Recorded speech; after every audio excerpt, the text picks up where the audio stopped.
कांग्रेस के एक और कद्दावर नेता गुलाम नबी आजाद ने पार्टी से इस्तीफा दे दिया है। कांग्रेस की अध्यक्ष सोनिया गांधी को गुलाम नबी आजाद ने जो चिट्ठी भेजी है, उस चिट्ठी में उन्होंने अपने तमाम पदों के साथ साथ कांग्रेस की प्राथमिक सदस्यता से भी इस्तीफा दे दिया। कांग्रेस के लिए यह बहुत बड़ा झटका है और ये ऐसा झटका है जिसको फिलहाल कांग्रेस कैसे हैंडल करेगी ये शायद कांग्रेस भी समझ नहीं पा रही है। हालांकि ये पहला इस्तीफा नहीं है और आखिरी इस्तीफा नहीं है, क्योंकि इससे पहले भी हमने देखा था कपिल सिब्बल जैसे बड़े नेताओं ने, और उसके पीछे चले जाएंगे तो एक लंबी लिस्ट है कांग्रेस के नेताओं ने, जिन नेताओं ने पार्टी से इस्तीफा दिया।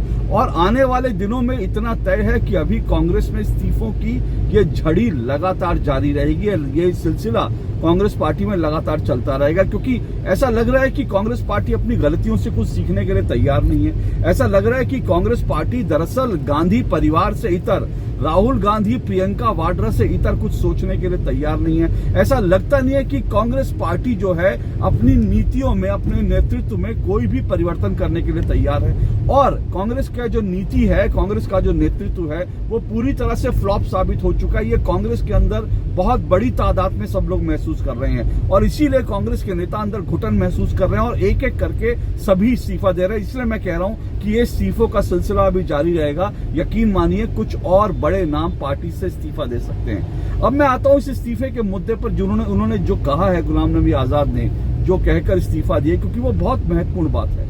गुलाम नबी आजाद ये कह रहे हैं कि कांग्रेस पार्टी में, उन्होंने एक तरह से सीधा सीधा कह दिया है कि कांग्रेस पार्टी में इंटरनल डेमोक्रेसी नाम की कोई चीज नहीं रह गई है। याद कीजिए, उन्होंने कहा है कि पार्टी में जो है जो सलाह मशवरे की जो परंपरा थी पार्टी में जो है वो सब खत्म हो गई है। ठीक यही बात लगातार प्रधानमंत्री नरेंद्र मोदी कांग्रेस को लेकर कहते रहे हैं। उन्होंने कहा है कि ये परिवारवादी जो पार्टियां हैं, दरअसल वो एक परिवार का गुलाम हो जाती है और डेमोक्रेसी वहां नहीं रहती।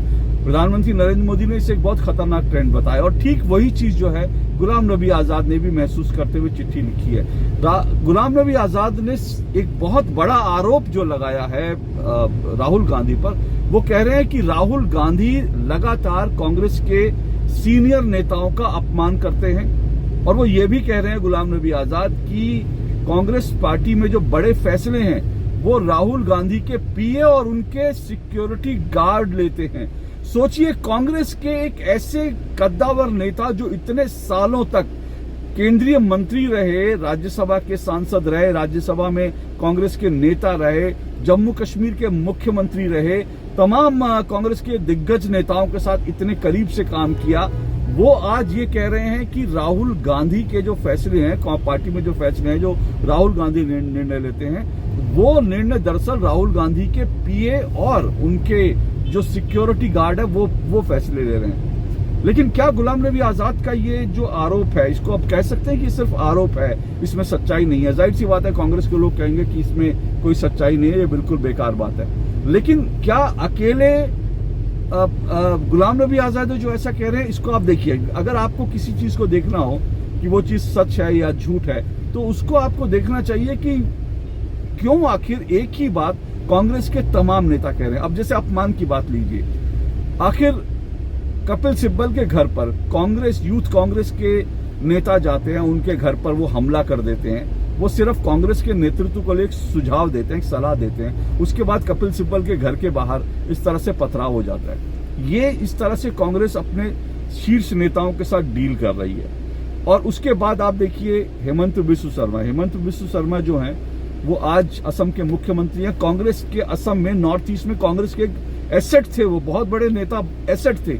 लेकिन वो कहते हैं, उन्होंने क्या कह के इस्तीफा दिया? वो कहते हैं कि जब मैं राहुल गांधी से मिलने गया तो राहुल गांधी अपने फोन पर लगातार जो है वो गेम खेल रहे थे और हमारी बात वो सुन नहीं रहे थे, गेम खेल रहे थे।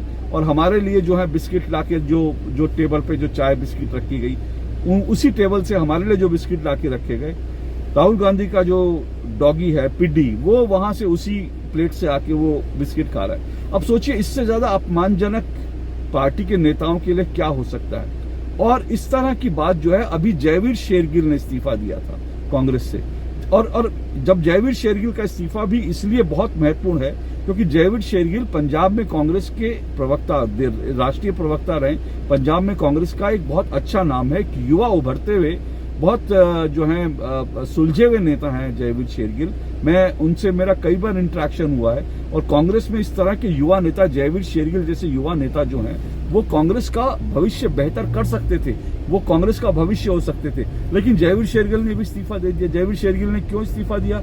जयवीर शेरगिल कह रहे हैं कि उन्होंने 1 साल तक कोशिश की। वो कह रहे हैं 1 साल तक मैं लगातार कोशिश कर रहा था राहुल गांधी और प्रियंका वाड्रा से मिलने की, लेकिन 1 साल के बाद भी मुझे उनसे मिलने का समय नहीं मिला।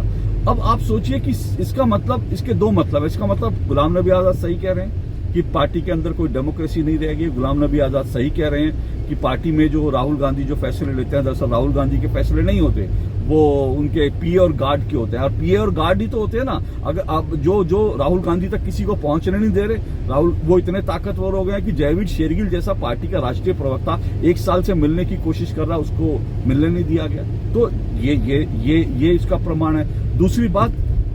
दूसरा इसका मायने ये है कि कांग्रेस में सिर्फ सीनियर नेता नहीं, जो गुलाम नबी आजाद कह रहे हैं वो तो सीनियर नेता है, वो कह रहे हैं सीनियर नेताओं का अपमान होता है। लेकिन इसका मतलब तो ये है कि कांग्रेस के अंदर जो युवा नेता हैं उनको भी अपमानजनक स्थिति का सामना करना पड़ रहा है, जैसे जयवीर शेरगिल को सामना करना पड़ा।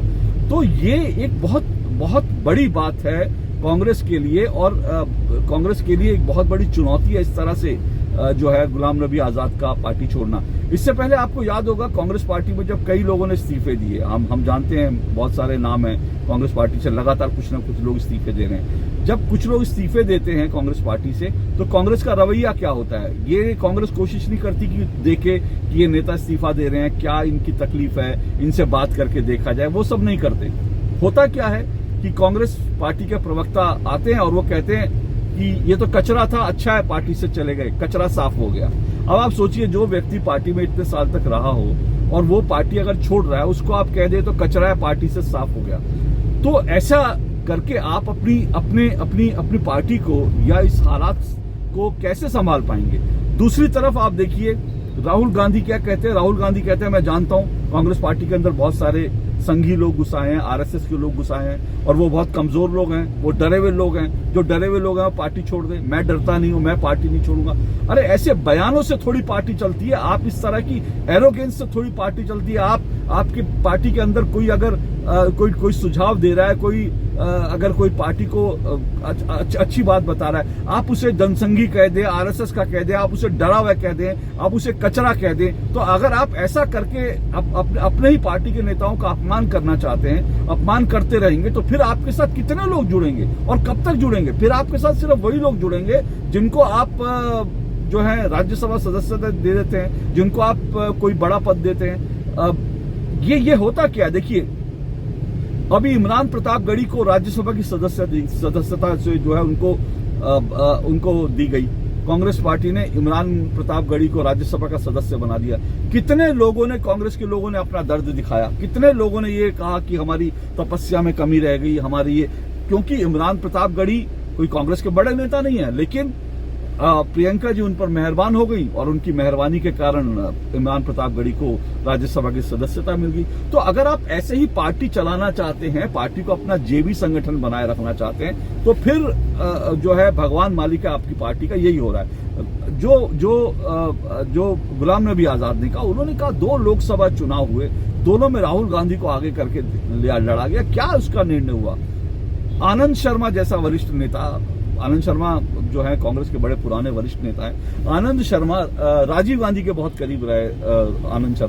आनंद शर्मा जैसा नेता जो है, आज वो ये कह रहा है कि कांग्रेस को जो राहुल और प्रियंका के अलावा और उनको गांधी परिवार से इतना देखना चाहिए। तो ये सब जो कुछ हो रहा है कांग्रेस के लिए, ये बहुत ही एक गंभीर संकट जो है वो सामने आके खड़ा हो गया है। फिर कह रहा हूं, कांग्रेस को समझना होगा, ज्योतिरादित्य सिंधिया इतने बड़े नेता थे, युवा नेता, इतना बड़ा चेहरे थे, उनको पार्टी को छोड़ना पड़ा। सचिन तेंदुलकर नहीं, सचिन पायलट, वो कब पार्टी छोड़ दें कहा नहीं जा सकता, वो अंदर घुटन महसूस कर रहे हैं। तो ये जो कांग्रेस का इस वक्त हाल हो गया, ये कांग्रेस इस वक्त बहुत बुरे हालत से गुजर रही है और कांग्रेस का शीर्ष नेतृत्व यानी राहुल गांधी, प्रियंका वाड्रा कुछ सोचने के लिए तैयार नहीं है, कुछ समझने के लिए तैयार नहीं है। जो कांग्रेस की इस वक्त अध्यक्ष हैं सोनिया गांधी वो बीमार हैं और वो लगता है कि अपने पुत्र मोह में या पुत्री मोह में, जो बच्चों के मोह में, वो कोई फैसला इसलिए ले नहीं रही है। तो विपक्ष का क्या होगा, ये एक बड़ी चुनौती, बड़ी समस्या है। क्योंकि मैं बार बार ये कह रहा हूं, मैं एक बार फिर कह रहा हूं कि विपक्ष का देश में मजबूत होना बहुत जरूरी है। आज बहुत से लोग कह रहे हैं कि महंगाई एक समस्या बन गई है और कई चीजों पर टैक्स बढ़ा दिए जाते हैं, दूध के दाम 2 रुपए बढ़ गए। तो कई लोगों को लगता है कि जो सरकार है और जो बीजेपी है वो महंगाई के मुद्दे पर ठीक से जो है डील नहीं कर रही, महंगाई के मुद्दे पर वो जनता की बात नहीं सुन रही। तो सवाल ये है कि अगर सरकार में इस तरह की कोई सिचुएशन आ जाती है तो विपक्ष बहुत बड़ी भूमिका निभाता है सरकार पर अंकुश लगाने में। आज कांग्रेस नाम के लिए जरूर जो है महंगाई कर रही है, लेकिन कांग्रेस अगर महंगाई के लिए रैली कर ले, बहुत बड़ी रैली कर ले, भारत बंद करा दे, लेकिन कांग्रेस अगर भीतर से खुद इतनी कमजोर हो तो उसकी आवाज जो है नक्कार खाने में तूती की तरह रह जाएगी। वही हो रहा है। कांग्रेस आज कुछ भी कहती है उसका कोई इम्पैक्ट नहीं होता, क्योंकि कांग्रेस अंदर से इतनी जो है वो जो है खोखली हो चुकी है कि कब वो भरभरा के गिर जाए कह नहीं सकते। कांग्रेस की दीवारें बिल्कुल खोखली हो चुकी हैं और कांग्रेस में इसको रिपेयर करने के लिए कोई तैयार नहीं दिखता। गुलाम नबी आजाद क्या करेंगे मैं नहीं जानता अभी, क्योंकि कश्मीर में चुनाव होने वाले हैं। तो गुलाम नबी आजाद के इस्तीफे को कश्मीर चुनाव से भी जोड़ के देखना चाहिए। कश्मीर में नए हालात में गुलाम नबी आजाद जो है वो एक नया रोल लेकर आएंगे जरूर, ऐसा लग रहा है, लेकिन इस पर मैं अपने किसी और वीडियो में बताऊंगा। लेकिन आज जो मैं बात करना चाह रहा हूं वो ये है कि कांग्रेस की स्थिति बहुत खराब है। कांग्रेस दुर्दिन में है और एक तरह से जो है गुलाम नबी आजाद वो तो आज कह सकते हैं कि गांधी परिवार की गुलामी से आज वो आजाद हो गए हैं। उन्होंने गांधी परिवार की गुलामी करना अब उनको बर्दाश्त नहीं है, अब उसके लिए स्वीकार उन्होंने नहीं किया। इसीलिए गुलाम नबी आजाद गांधी परिवार की गुलामी से आजाद हो गए हैं, क्योंकि कांग्रेस गांधी खानदान की, राहुल और प्रियंका वाड्रा की गुलामी कर रही है। इसलिए आज गुलाम नबी आजाद हो गए। अभी ऐसे और कितने गुलाम आजाद होंगे ये देखना बाकी है। पर इस आजादी की लड़ाई में, भारत की आजादी की लड़ाई लड़ने वाली जो कांग्रेस थी वो धीरे धीरे समाप्ति की ओर बढ़ रही है और ये चिंता, चुनौती है। क्या कांग्रेस खुद को रिवाइव कर पाएगी? क्या कांग्रेस राहुल और प्रियंका वाड्रा, सोनिया गांधी के कब्जे से निकल पाएगी? क्या कांग्रेस एक डेमोक्रेटिक पार्टी की तरह, लोकतांत्रिक पार्टी की तरह खुद को रीअसर्ट कर पाएगी? ये सब देखना जरूरी है। इस सब पे नजर बनाए रखिए और ये सिर्फ कांग्रेस के लिए नहीं, देश की डेमोक्रेसी के लिए भी बहुत जरूरी है ये देखना। आगे क्या होगा उसका इंतजार रहेगा, लेकिन आज के लिए इतना ही। आपको मेरा ये विश्लेषण कैसा लगा, वीडियो कैसा लगा जरूर बताइएगा। अगर आपको मेरा वीडियो और विश्लेषण अच्छा लगे तो इसको जरूर फॉरवर्ड कीजिएगा। नमस्कार।